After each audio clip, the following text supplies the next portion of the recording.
K-E-L-P El Paso. Feed your mind, feed your soul at 1590am.com. 915 Talk is a production of Desert Voice Media. You can visit desertvoice.media to learn more.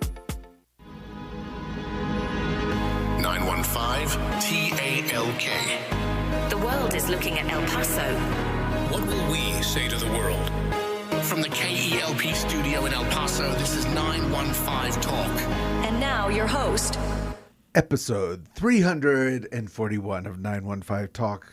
Good afternoon, most excellent neighbors of the borderland. This is 915 Talk. I'm your host, Andy Frecka. Today we are yet again broadcasting from the heart of the world's largest borderplex. We're here at the KELP studio in El Paso. And today we have the incredibly distinct privilege of having Kenny on the board.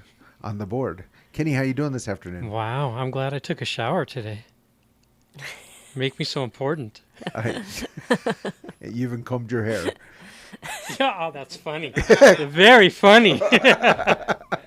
So Kenny on the board, riddle me this. Oh boy, I'm Batman. When you were a kid, did you collect baseball cards, coins? Coins. Coins. Okay. Coins and comic books. Coins and comic books. Do you have any of them still? No. Okay. All right. But when you were a kid, let's say 10, 11 years old, and you had them, what was your expectation on their future value? On the coins, that Either. they would make a lot of money. On the comic books, I just collected them because I liked them. Okay. So comic books was for fun. Coins was for profit. Yes. Okay. So what was maybe your biggest pipe dream for a coin? I don't know. I'd say probably one for, 10, 11, thousands of dollars. Okay. And you're just gonna be able to retire. Yes, at 11, yes. Yeah. Well, here's the thing, Kenny on the board. We all have our ideas of what different things are valued, whether it be a coin, a comic book, or even if you were to sell your car, you would have an idea of what it's valued at, right? Right. But when it gets really complicated, is what if you were to sell a business? Ooh. Like, what is the value of the business? There's a lot to take into consideration. Yes. It's often not what it looks like or even how we feel as the owner or how we feel as a prospective buyer. So it's a interesting and fun conversation, even if you're not in business, but particularly if you own a business or you're thinking of going into business. I think this is not just entertainment, it's super important. So we're going to be talking about that today with a very special guest. Sounds great. Do you know why she's special? Well, it's not her first time here. Yes. She has her own podcast show. Yes. On this station. Yes. And she is also the unique expression of an endlessly creative God. That is true. She is the unique expression of an endlessly creative God. She is the host of the 323 podcast. She's also the chair of C12 Borderplex, which I'm sure we'll be talking about throughout this program. Very good friend of this radio ministry, who also doesn't appreciate it when I give too long of a intro to the program. So without further ado, let's give a very warm Borderland welcome to the one, the only, Tiffany Etterling.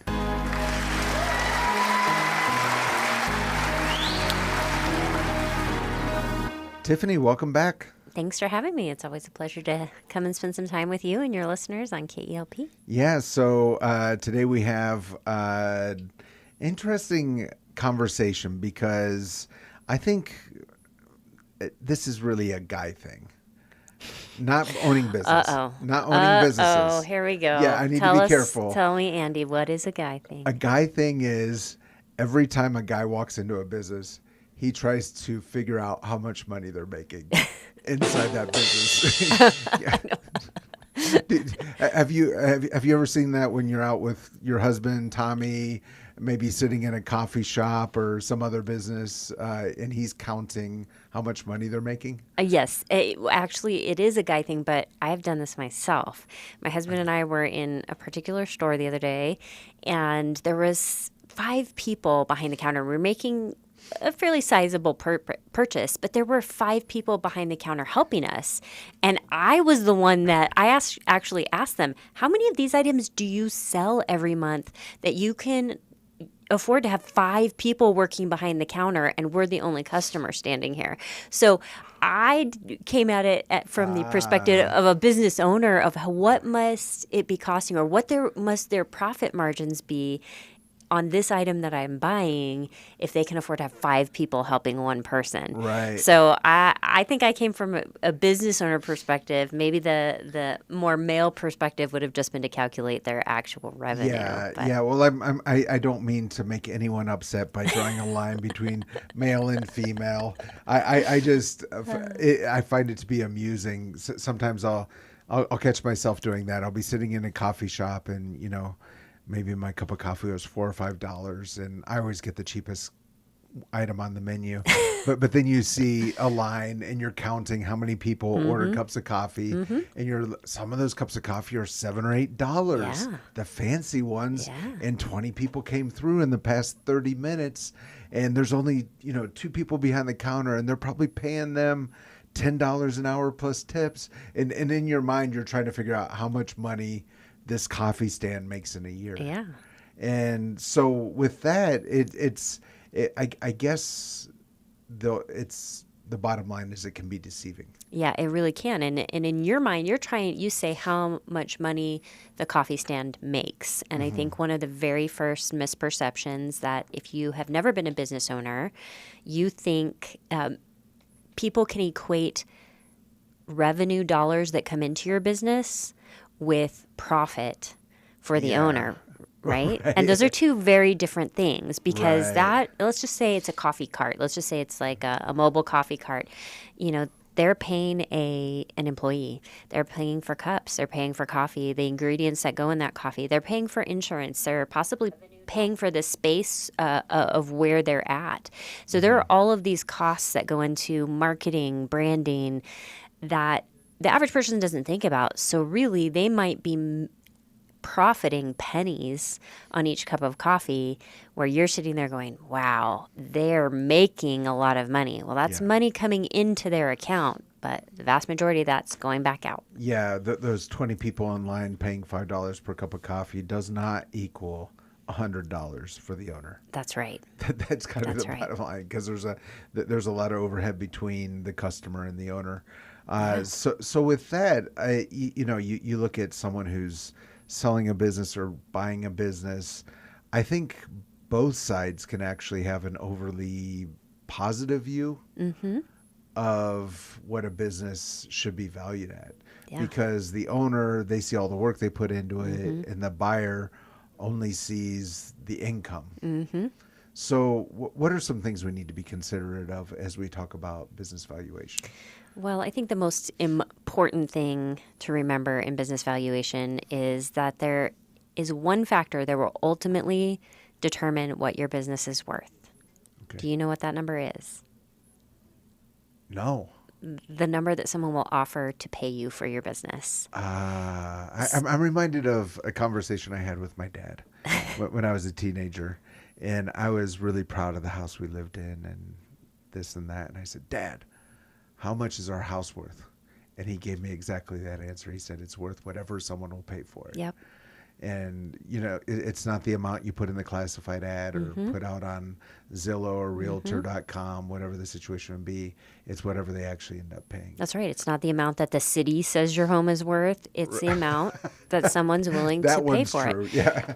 It's a great tie back to the coins and the baseball cards. Those things are all only worth what someone is willing to pay for them. And so even if something has an assessed value that is fairly high, if there's nobody who wants it, when people stopped buying Beanie Babies, Beanie Babies stopped being worth money, Exactly. There is currently a craze with trading cards based on I think it's Japanese cartoons. Oh yes, some anime. Yeah, and it is insane what is happening with that, and so to me, it's this company is printing up cards, not even based on real people like a baseball card. Right.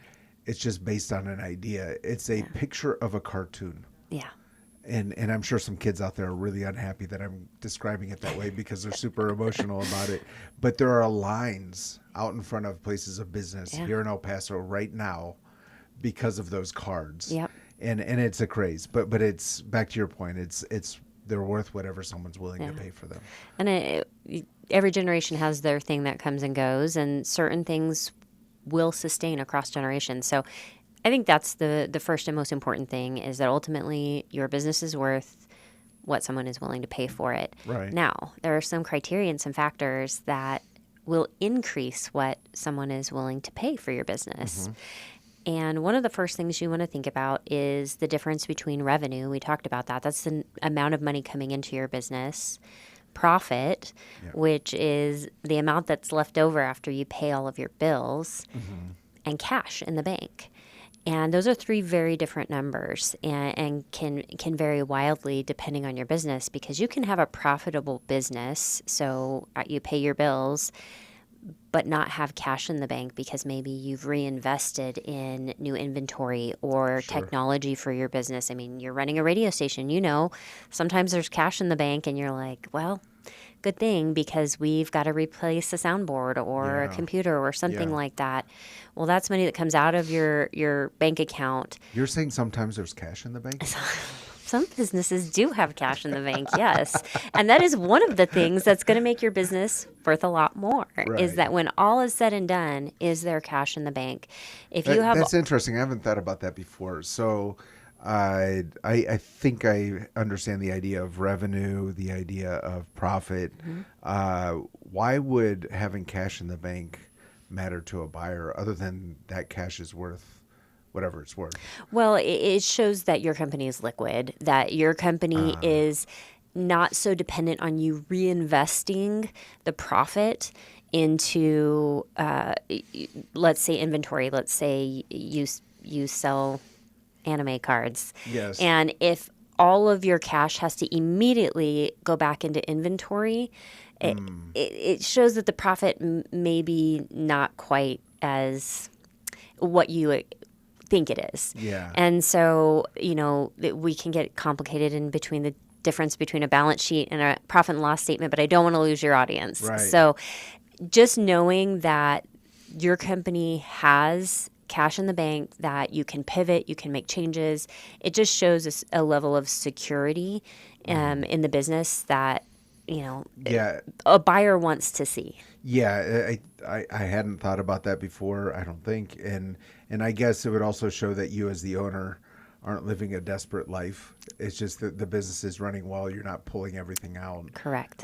You're more focused on having a healthy situation for the business. Just like with our personal finances, we want to see that we could live for 3 to 6 months. Right. We have that money put away in the emergency fund. Yeah. And think of it this way: if you had all of your savings tied up in your retirement, so if there's an emergency, you want to see that forethought and planning. Yeah. Okay. All right. So, what is the business worth? And Tiffany, you're the host of the 323 podcast.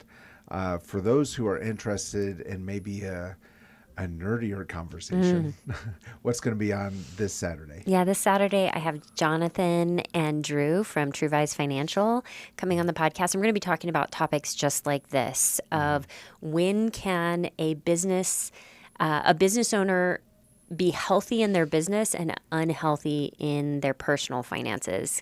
And we dip into a lot of these topics about business valuation and clean financials and what it looks like to steward both your business finances and your personal finances well. Yeah, Jonathan and Drew are good friends of this radio ministry, and regular listeners to this program know their names. They've heard from them, and as most of our listeners know, I like to talk about maybe subjects not in such a detailed way. So that'll be the 323 podcast. Yeah. And if you miss it here on the station, you can find it at 323podcast.com. That's right, 323podcast.com. All right, very cool. All right, so when we're talking about business valuation, Tiffany, and I think another thing that's I've heard before is, are you buying a business or are you buying a job? Yeah. That's a really common problem when someone goes to buy a business. And this happened recently. We had a C12 member who was looking at purchasing a business. And the business from the outside, it's a great industry. It's in high demand. But when he really started digging in, the business was very reliant on the current owner. And so if that current owner stepped out of the business, they would have to hire someone who would demand a much higher salary than what the current owner was taking. And when you take that into account, the profit margin was much lower with a new owner than it would have been or was with the original owner. And so essentially, one of the tests we like to say or like to use in valuing your business is the vacation test. Can you step away from your business for 2 weeks, 3 weeks, 4 weeks, and your business keeps running? Yeah. If you can, that shows that the business is not reliant on you. Yeah. And it's important. It will increase the value of your business if it's not reliant on you, because otherwise you've essentially created a job for yourself. You haven't built a business that can run and operate. You've just created a job for yourself. And a new owner doesn't want to continue to employ you. They want a thriving business. Right. And I like that test. You know, can you walk away from the business for 3 or 4 weeks to know if you're actually buying a business or a job? What are maybe some other signs that the business is just completely reliant on the owner who's maybe some superstar and in a certain niche? Or a license that you bring to the business that is not transferable. Perhaps it's a degree. Perhaps it's you're a notary, and you step away from the business, and there's no longer a notary there. Well, somebody's going to have to go get that license. So understanding what would leave with you if you left the company, and thinking about those things, because some things are transferable, and then you have to stop and think, okay, when I'm selling my business, what exactly am I selling? Am I selling the name of the business? And for many business owners, especially if you have a generational business that's been there for multi-generations, you want to believe that name has value. Right. And whether it's your personal name, Tiffany Etterling Inc., or whether it's, Sam's Used Cars that's been there for 3 generations, and you want to believe that brand has value. Sometimes it does and sometimes it doesn't. And sometimes people will pay for a business name because there's value and there's history there. But sometimes that's not what they're looking for. Maybe the new buyer, really what they want is the land that your business is on. And they're going to knock down your car business and put something else there and put a gas station there. And so where you think, Buc-ee's. Buc-ee's, there you go, a Trader Joe's. You think this thing, my name, this brand is worth so much. But really what the buyer's looking for is completely different than what you think it's worth. So. Right. Yeah. And I guess maybe it's worth saying that it's not always a bad thing to buy a business that becomes your job, as long as you know that that's what you're getting into. And maybe you're in a situation where you always pictured yourself running a business. And who bought a business, and his plan is to build that business, make it as efficient as possible, and turn around and sell it in 5 years. So essentially, he wants to invest his time and effort in making it the most profitable, well-run business he can, so that when someone comes in and is ready to buy, it's positioned perfectly to sell. Right. Some owners, that's not what they're looking for. I'm a plumber and I love my trade, and I'm going to go be a plumber my whole life, and I might as well have my own business. And that's perfectly fine if that's the type of business. But be aware that you are building a business based on yourself, something that's probably not that transferable in the future. Right. And I think the other, I guess, challenge there would be sometimes, or risk would be, you look at a business and you think, I can do it better than they were doing it. So they don't see the value. They don't see what they're missing out on. Yeah. So it's what I've learned is the people who are running the business are a lot smarter than you think they are. Yes. Well, and they have that history typically of, I've been in this business for 10 years. And this happens too when you get a new employee who's just zealous and excited and wants to step into leadership, and they think they have all the answers of how the business can run better and how to make things efficient. One of the things that a wise man once told me when I was starting a position was, don't make any changes for 60 days. Yeah. So step in, learn the business, get to know the people, whether you're buying a business or whether you're stepping into a leadership role in a company. Go in with the idea of, I'm going to listen, I'm going to serve, but I'm not going to make any major changes in the first 60 days. Yeah, I might know that same wise man. think you do. And I'll give an example with radio that will probably pain some of our listeners. But when I came to this radio station, there was a program I didn't understand, and that was people who don't know about the internet. It's unique. Yeah, and I thought, why do we have this program? And don't people know about Facebook Marketplace and Craigslist or whatever? And what I found was it's a program that builds community. And so I'm glad we didn't have some kind of knee-jerk reaction on that. Yeah. It really is to me, it's one of the highlights of the week here at the radio station. Yeah. So it is important to listen and not make quick changes, because the people who are running the business, maybe that you are, and maybe they're not missing everything that you think they are. Yeah. Another thing that I think can be a stumbling block for owners is we want to feel important. We want to feel valued. And so if you can step away from your business for a month, what does that say about the value you're bringing to your business? And so from a pride standpoint, or even from depending on your personality and what drives you, like, I want to be helpful. I want to be needed. I want to serve my team. And so it almost is some owners wear it as a badge of honor that they can't take a day off. Yeah. But essentially, down the road, someday, you are going to want to transfer that business, whether it's to a family member, and your ability to transfer that is going to be hampered if you have not built systems and processes and people who can operate without you independently. And so I recently heard at the Global Leadership Summit this year, David Ashcraft spoke on succession planning. And he said, don't just build a business that is better when you leave than when you got there, but build a business that's better because you leave. Like, you bring in better leadership. Yeah. You've brought in systems that actually you were the lid that was causing your business to stop growing. And by passing it off, it's even better without you. Yeah, love that. And with looking at a business valuation, we talked about, can you leave? Are you buying a business? Are you buying a job? Let's talk about the financials. Yeah. What does that look like? If you're looking to buy a business, what should you be looking for? Well, first of all, is clean financials. And so what you want is to be able to ask for financial statements and get clean, clear records. And so this is one of those things where, as a business owner, you want to begin with the end in mind. And from day one in your business, make sure you are running a business with very clean financials. So that means your profit and loss statement are clean.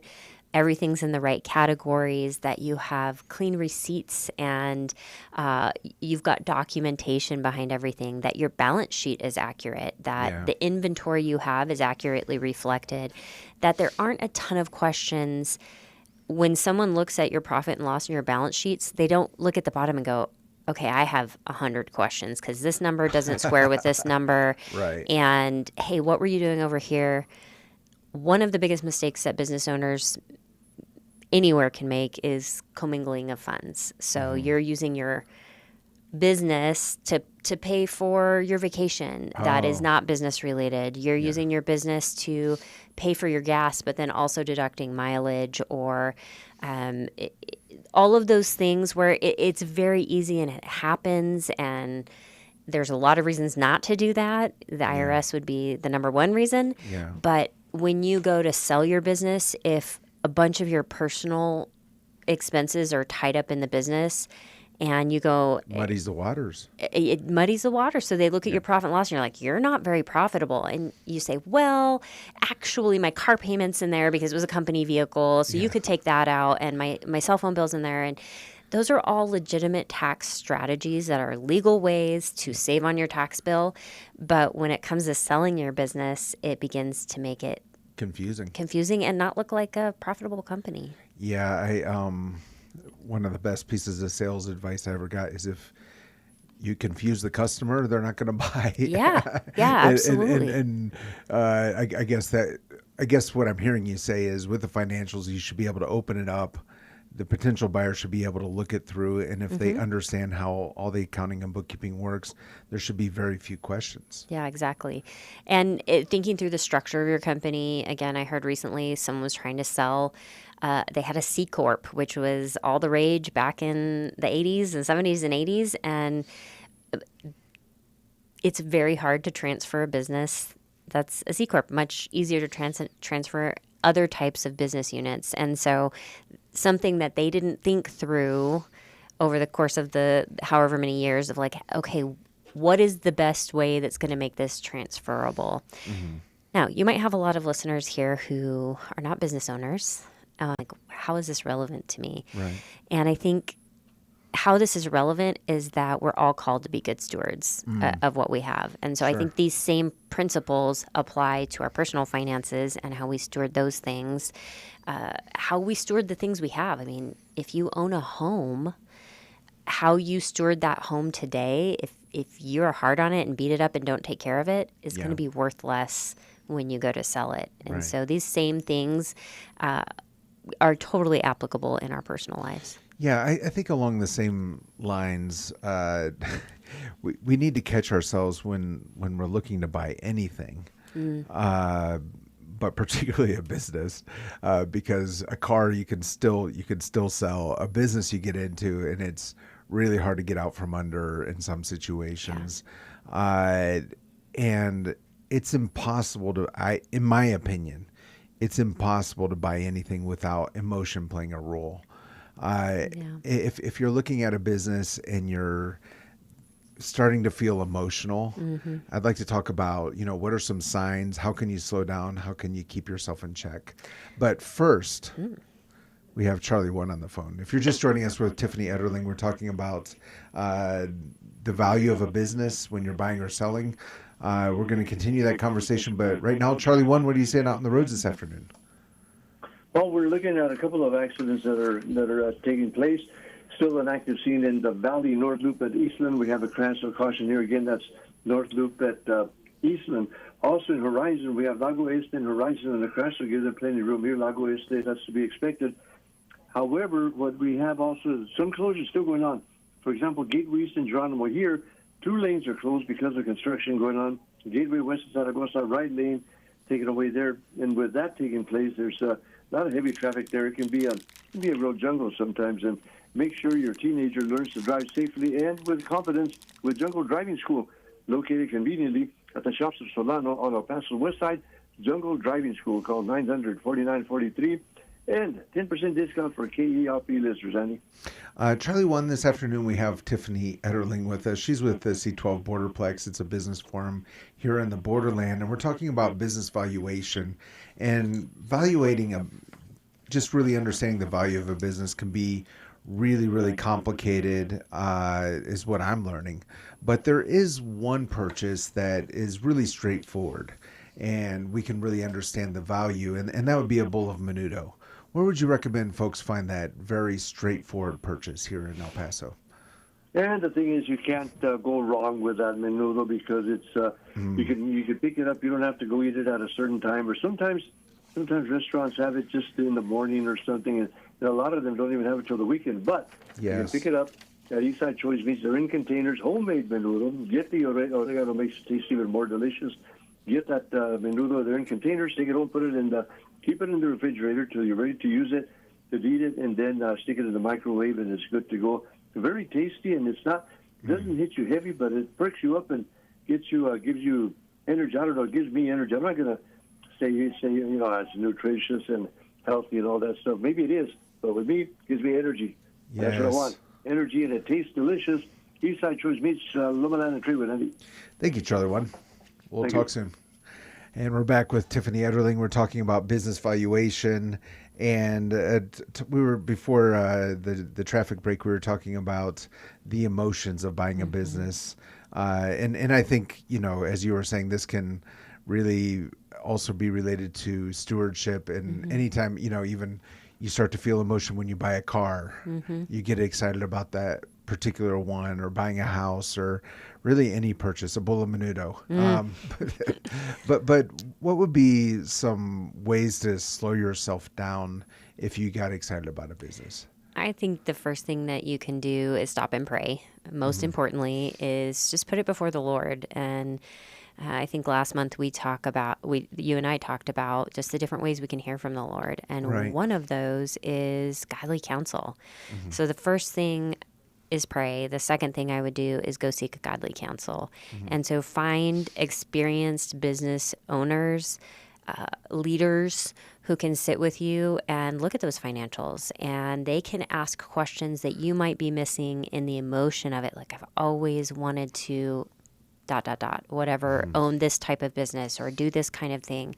And you can get so tied up in the emotion of it that you miss a really obvious question. Yeah. And so I've seen that come into play so many times in our C12 groups, where someone has either a business idea or a business they'd like to buy, that the table comes around, just asks good questions. And in some cases, the end of those questions is, yeah, this is a great idea. Go do it. And sometimes it's no. Sometimes it has more to do with the person buying the business and their reasons for buying it, even then it has to do with the business itself. So evaluating your own motives, what's driving you, why are you excited? Is it this business, or is it just a business that you want? And then, is this the right one? Is this the best one? Right. Yeah.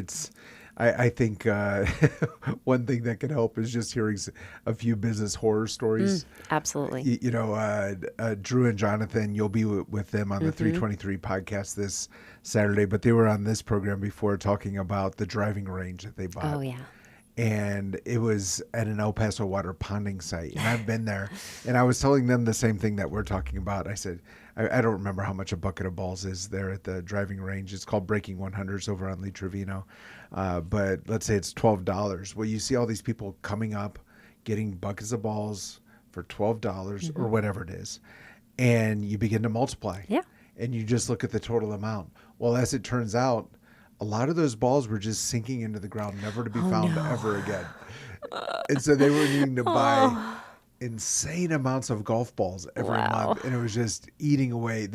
Like this giant El Paso water ponding site was just eating literally their profits. And so, you just realize when you look at that kind of thing, you can miss so many really obvious things that are right in front of you, because all I was looking at is, oh man, all you have is this big hole in the ground and a bunch of people are paying for balls, and I guess you got to pay a guy to pick them up. Yeah. And that's it. Yeah. We're good to go. Cha-ching, cha-ching. But the reality is so different. I would say if it looks too good to be true, it's probably too good to be true. Right. So the vast majority of businesses that go up for sale don't get sold. And so it's a small percentage of businesses that go up for sale that actually end up getting transferred, as opposed to the businesses that just get shut down or stay with the current owner. And so there's a reason for that. Yeah. And it's because running a profitable business is really hard. Yeah. And there's a reason why everyone doesn't do it. Right. There's a stress level that you carry as a business owner that you don't feel as an employee. Most employees don't feel the pressure of making payroll, of worrying about insurance claims and accidents at your business, about the loss of your product. Yeah. You run a retail location, the amount of theft and product that just walks out the door, that's cost to your business. And so all of those things can be a lot. Yeah. And so like anything, we need to count the cost and really weigh the pros and the cons. And there is a freedom in having a job.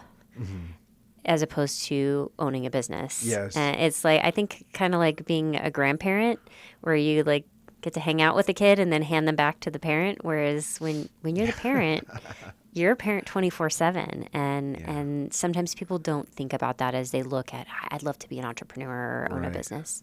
Yeah, no, I think the other part of this too is not even saying I will or will not buy this business, but also, and again, I think this translates to buying a car, buying a house, anything else. But if you're not emotional about it, you can probably get a lower price. Yeah. And the seller will see that you're not just, I don't know, chomping at the bit, salivating, just really wanting it, but you're just counting the cost. Yeah. You're looking at the numbers, and you might get a much better situation than you originally thought at the beginning of the process. Exactly. And depending on your level of expertise, you may want to engage a CPA to look at the financials. So if you're new to the business world and you haven't run a business and you don't understand a profit and loss statement or a balance sheet or a cash flow statement, then maybe you do want to engage a CPA or get a business broker who can represent you, and you can ask your questions to that person so that they're really there, just like a realtor would be there to represent you in the sale of a home, that they're there to represent you in the purchase of a business. Absolutely. So, again, if you're just joining us, we're with Tiffany Etterling. She's with C12 Business Forums here in El Paso. She's also the host of the 323 podcast, which plays at 10 a.m. each and every Saturday on this radio station. And she's a regular guest on this program. But as we talk about business valuation, Tiffany, I guess what I'm wondering is, why are you thinking about that right now? Are you selling a business? Are you buying a business? Well, why did this come up? Yeah, that's a good question. I have sold a business about 5 years ago. I sold my interest in a marketing company that I built from the ground up. And so I have experience with selling a business. Why did this come up right now? This is our topic for C12 this month. So as you know, C12 is a confidential peer group for Christian business owners and CEOs. We meet once a month, and we dig into topics that are challenging and important for business owners who want to think about keep the end in mind, begin with the end in mind, who want to be good stewards of what God is giving us. And part of that is thinking about business valuation long before you're ready to sell. I know of a business owner who is in a position right now who they would like to exit their business, but it's not ready. Yeah. And the financials are clean, but not in a format that the buyer's going to want. And so we do want to think about these things ahead of time, because if you are doing those things consistently along the way, then when the time comes to sell, it might come sooner than you think. You might think, Andy, that you're going to be with the radio station for another 40 years. Or, 5 years down the road, you might realize, hey, God's calling me to do something else. And we want to build businesses that if we need to exit, if we want to exit, or if God calls us to exit, that we're ready no matter where we are. Yeah, I think a couple good, spiritual points here are we shouldn't be holding on to these businesses if God is calling us to something else. Yeah. That's kind of an obvious thing to say probably, but I think sometimes we can just find our identity in what we're doing. And sometimes God could be calling us onto something else. But yeah, with this, and then the other point is what you said earlier is sometimes we need to take a good look at ourselves and say, hey, are we what is holding the business back? And that can even be a positive thing, where you built the business up to a point where it's bigger than you are, and it can serve more people. You begin to realize, have that humility to understand it could serve more people if someone else took it on. Yeah. And how exciting would that be to watch? Yeah, so exciting. And sometimes that means selling your business. Sometimes that means restructuring your business so that someone else steps in as a CEO. And I know a business owner who did that, who felt like the best thing for his business was for someone else to fill the role of the CEO, even though he was an owner of the company. Right. And so having the humility to know when that moment comes, that's hard. That's really hard. Yeah, you mentioned that you sold your interest in the marketing company that you built from the ground up. How was that process different than what you expected? Well, it was unexpected. So when the time came, I felt like God was telling me it's time to do something different. I think, again, you think that there is this great value in something, like we've built a brand, we've built a name, but essentially it was still my intellectual property, or my work was still so much involved in the day-to-day operations of the business that really, when you looked at what was actually left when I exited the business, they were going to have to bring somebody in to replace me. So again, it goes back to the can you leave for a month test. And essentially, I was an owner and an operator, not just an owner. And so it significantly impacted the value of what I could sell the business for. Exactly. And so how did you deal? I stewarded to the best of my abilities the business that I had while I was there, and trust that in the future, I'm going to take that and learn from it. And as I went on to help run other businesses, that was something that I kept in mind. Actually, as I became a leader in other companies, that idea of making sure the company could run when it was time for me to move on, and make sure the systems and processes and people were so well trained that I could step out of the business and they could continue on. That, to me, is the sign of a great leader, a great owner who has built that business in such a way that, it continues to run and thrive without you. Yeah. So for a business owner who's just there all the time, and they're saying, you're right, but I can't get out. Any words of wisdom? Be patient and start small. So look for one or two things that you can begin to hand off. Also remember that when you're delegating something, a person is ready to accept that responsibility when they can do it 70% as well as you can. I'm stealing this statistic, but this is the statistic that I've heard, is that you don't wait till someone's 100% can do it 100% as well as you did it. So, Andy, let's say you were ready to hand the mic off for 915 Talk. Does someone else want to do that? I am not going to say Kenny told me he's aiming for your job, but but let's say that day came. You don't wait till Kenny can do your job 100% as well as you do. If he can do it 70%, it's time to hand that task off. Another tip that I've always said, I needed a banner in my office that says, what do you think we should do? I'm a problem solver. I love to solve problems. So when someone comes to my office, my instinct is to give them the answer. And what a great leader does is says, how do you think we should solve this problem? And then maybe there's some back and forth, and maybe they don't have the perfect answer right away, but you can go back and forth and really help them learn to discern and find the answer for themselves. Or they get the answer 70%, and you're like, go do it. And this begins to get things off of your plate and into the hands of your team. Yeah, and I think what you're talking about could also apply if you're in church leadership. Oh, absolutely. Yeah, and it's interesting. There is a trend, I think, all across America of aging church leadership, and that's something we've talked about multiple times on this program before. But don't wait for someone to be. I like what you're saying. Essentially, you're saying don't wait for someone to be as perfect as you are. And I'm saying that a little bit humorously, because sometimes we might have an inflated view of ourselves. But don't wait for someone to become you to pass it off. If they're 70% where you're at least start them off somewhere. Have them start doing something like what you're saying. Make sure they have input. Because none of us are going to be around forever. Well, one of the things is not his original idea, but my former business partner used to always say from the very, very beginning, always be replacing yourself.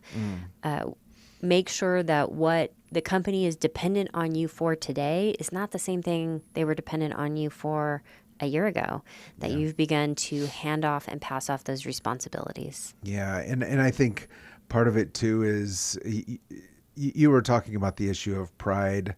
I think sometimes it's just we have this work ethic pounded into us from a young age. Like we got to be there from early, first one in, last one out. But what you're saying is a healthy business doesn't require that from the owner. Exactly. No, the owner should be able to step away. And I've felt this as a leader entering a new organization where I felt like, yes, I had to be the first one in the building and the last one out. And as I matured as a leader, I realized, no, the sign of a great leader is someone who can step away and the team keeps moving. The operations keep running. And that guilt that a business owner might feel that they are not on site or not thinking about the business 24/7 that's not from the Lord. That is not good stewardship of your time, talent, and treasure. And so making sure that, you are seeing things through a godly perspective of how would God have me steward my time. And as a business owner, that does not mean you're working 90 hours a week. Yeah. And maybe there are some employees out there that need to hear the flip side. Your owner doesn't need to be there all the time. Yes. And sometimes it's best for them to step away for a minute. And I'm going to use the idea of shower thoughts.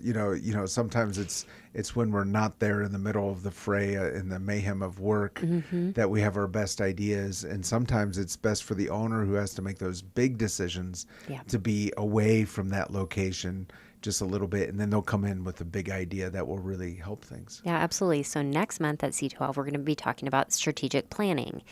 And that's exactly those moments of the leader stepping away from the business and thinking about the bigger picture.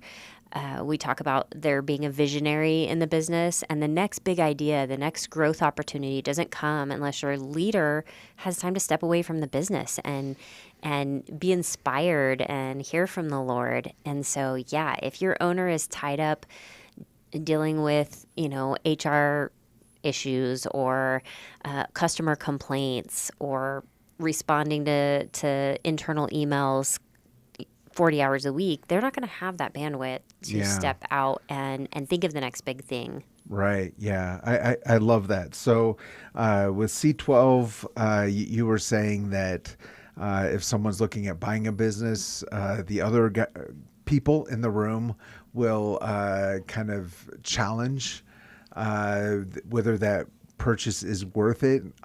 What does that look like? Is it, I hope it's done respectfully. Absolutely. Very respectfully. It's, first of all, fully confidential. So that's one of the core principles of C12 is that's what's said at the C12 table, stays at the C12 table, and that's non-negotiable. So if someone violates that, they're no longer part of a C12 group. Of course. And so, first of all, confidentiality. Second of all, respect and love. And things are spoken in love. Now, I was speaking with a C12 member today, and that person said, "Don't pull any punches. I am here because I want people to be speaking the truth to me." So sometimes that truth is, "Hey, when was the last time you had dinner with your family?" Yeah. Like, you're thinking about buying a new business. When was the last time you had dinner with your family? Oh, wow. Yeah. Or, hey, when you did your core business presentation last month, your spouse said that you haven't taken a vacation in 2 years. Yeah. Like, maybe you should be thinking about that before you're thinking about buying a new business or another business. Sure. So there's some of that, but then there's also, let's dig into the financials together. Let's look at the different valuation methods, which we definitely shouldn't get into on the radio because they're complex. But there are different methods you can use to value a business, and we can sit there and go, okay, well, let's run it through all of these filters and see really what would we do if we were in your shoes, and ultimately always turning the person back to the Lord and saying, what do you feel like the Lord is telling you in the middle of this? Yeah, because at C12, you're not just talking only about business. You're talking about their life as a whole. Yeah, absolutely. And so I love what you're saying is you last month you said your wife has mentioned between 1 and 1,000 times that you haven't had a vacation in 2 years. Yeah. So why are you taking this on? And then I think the other part would just be that these are people in the room who are managing, owning, running pretty serious businesses. So it's not just a group of people throwing out ideas off the cuff. Exactly. And that's the beauty of the C12 table. It's non-competing, so you're not going to have your competition's not sitting at the table, so you can be fully transparent. And you've got people from all different sizes of business who at different states in they might be more towards the end of their career, their business ownership, or they might be right at the beginning. And it's interesting. One of the things you see at the C12 table is even the smallest business can have a piece of wisdom or advice for the largest company at the table, the owner of the largest company, that can be life-changing or transformative. So it's not always just the most experienced business owner at the table teaching the newer business owners, Right. but I think there's an iron sharpens iron there that comes personal lives in our walk with God. Right. Okay. And as we're talking about business evaluation, where does faith come in? Because to me, that seems like a double-edged sword. Because if I'm looking at buying a business in faith, it might mean that I'm feeling like I don't need to look at the financials. So how does that tension of faith, seeking after God, and then looking at the numbers, how does that all fit together? Well, there's so many parables that Jesus tells us that are specifically about money and investing and stewarding what God has given us. So, what does God say to the servant who buries his money? And he comes back and says, "You wicked servant, you Right. didn't steward well what I've given you." I'm paraphrasing this story. Yes. And he takes that money and gives it to someone else. And so the last thing we want to do is stand before the Lord and say, "Oh yeah, I didn't read the fine print. And so all of this money that you gave me to steward for the kingdom of God, I lost it because I didn't do my research." And so I think God gives us a brain for a reason. He gives us resources, especially now. We have so many resources. AI is a great way to evaluate these things, to get data and information. You've got people in your life who can bring wisdom. And so good stewardship is doing your homework. Now, does sometimes God call us to do things that seem foolish in the world's eyes? Absolutely. Yeah. And so sometimes you may feel that despite all of the data, despite all of the recommendations, that God is calling you to do something. If that's the case, then man, go before the Lord with fear and trembling and just ask for the strength to do what you need to do. Yeah. But I would definitely make sure you're hearing from the Lord in those cases. Yeah, I think part of that is you go to a few trusted counselors and they're saying the same thing. Yeah, you need to move forward, or maybe not. If someone is listening right now and they're looking at buying a business or they're looking to sell, and somehow in the process they just feel like maybe they're in over their head in the middle of this crazy process of acquiring a business or unloading one. Yeah. What would your suggestion be?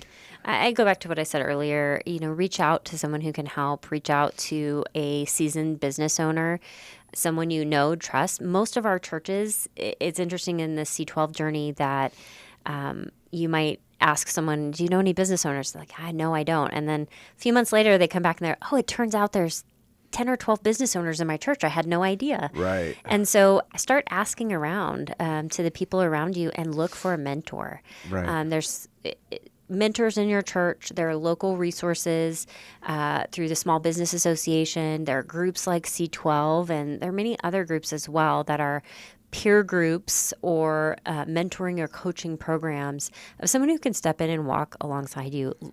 Leading a business is incredibly lonely.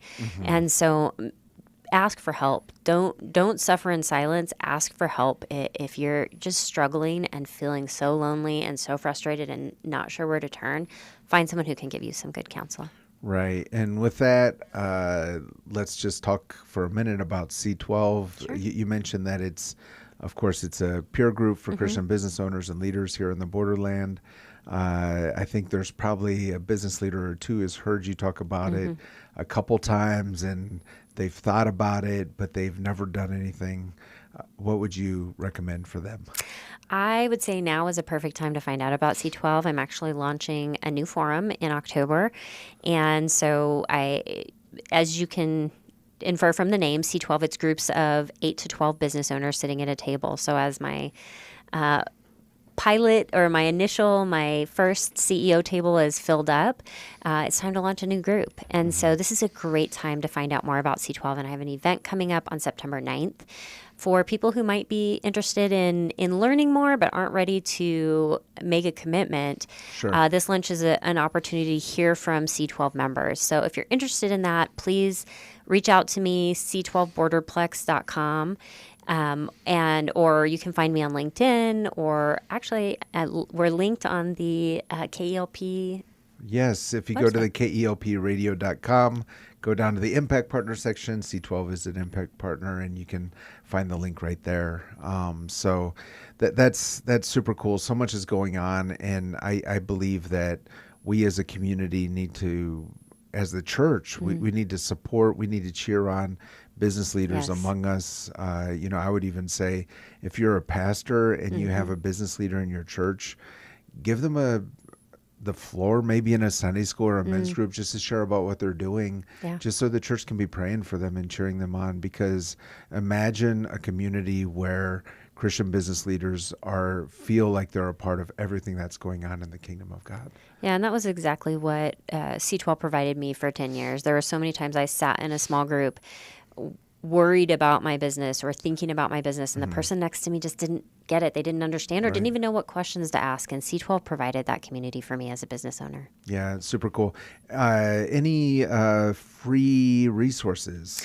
I have a couple of free resources. No new ones this month, but if you go to c12borderplex.com/resources, there's a few options for you to pick from there. And if this topic did resonate with you, reach out, because I do have, reach out to me directly through the contact form, because I have some information for you. Super cool. And again, the 323 podcast, which you host this Saturday, you'll be talking in more detail about that with Drew Weiss. That's right. Drew and Jonathan. Yeah. So tune in for the 323 podcast at 10 o'clock on Saturday morning here on this radio station. Tiffany, always enjoy these conversations. Yeah, it's always fun, Andy. Thanks for having me. As we always say, let's learn to love our city and love our neighbors. And I'm going to add today, let's love and support our business owners and give God all the glory.